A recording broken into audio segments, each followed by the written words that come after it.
Our top story tonight comes from West Asia as Israel threatens to open the gates of hell in Gaza, quote unquote. American strategic bombers seem to have reached the war zones. That's right. According to reports online and data from flight radar, an air squadron consisting of 6 military aircraft belonging to the US Air Force has been flying over the Mediterranean Sea. In fact, the squadron reportedly includes 2 Boeing B-52 Stratofortress bombers, which are American strategic bombers, and 48 Boeing KC-135 Stratotanker aircraft designated for refueling jets and bombers in midair. The warplanes reportedly took off on Monday from an American base in England, and their flight path shows them flying over the Mediterranean, near southern Europe and North Africa. There is a possibility that these warplanes are heading towards West Asia, although it is not yet clear. Still, this development would not be surprising, as the future of an already fragile Gaza ceasefire is hanging by a thread. In fact, over the weekend, the American Secretary of State Marco Rubio kicked off his first West Asia tour, showing strong support for Israel and issuing a warning to Iran. Rubio's words encouraged Israel as Prime Minister Benjamin Netanyahu vowed to, quote-unquote, finish the job against Iran and threatened Hamas with US backing.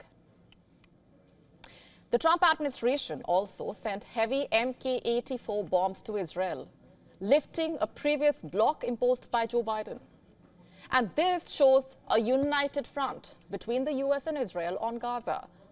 And on what? Gaza's total destruction. Because just have a look at the visuals on your screen. This is what Gaza looks like today. A picture of destruction, of total devastation, to say the least. Israel's Prime Minister warns of opening the gates of hell on Gaza. In fact, even US President Trump has described Gaza as a hellhole. But the question is, what more can possibly be devastated in Gaza? Over 48,200 Palestinians have been killed in Gaza by Israeli attacks in the war. Around 90% of Gaza's population has been displaced. And over 245,000 housing units have been damaged in Gaza.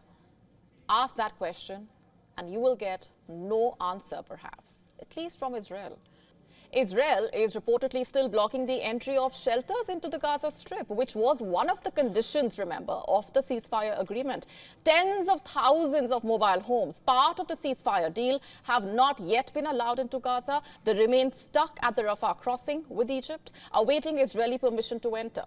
Under the ceasefire, Israel had agreed to allow 60,000 mobile homes and 10,000 tents into Gaza. However, now reports indicate that only 20,000 tents have been allowed in, and none of the mobile homes have gained access. And now, as Israel continues with its aggression in Gaza, it has sent a negotiating team to Egypt to discuss a hostage deal. And reports indicate that the Israeli government is seeking to modify the terms of the deal with support from Washington. Specifically, Israel is calling for the 6 surviving hostages remaining in Gaza, who are scheduled to be released in the initial phase of the agreement, to be freed all at once next Saturday, rather than in 2 groups of 3. Over the final 2 weeks of this phase, which ends on March 1. Quick question at this point: is Israel preparing to return to aggression in Gaza? We ask that because of the conflicting messages coming in from Israel. You see, on one hand, Israel has sent a team to Cairo. On the other hand, it continues to block aid supplies to Gaza. And that's not all.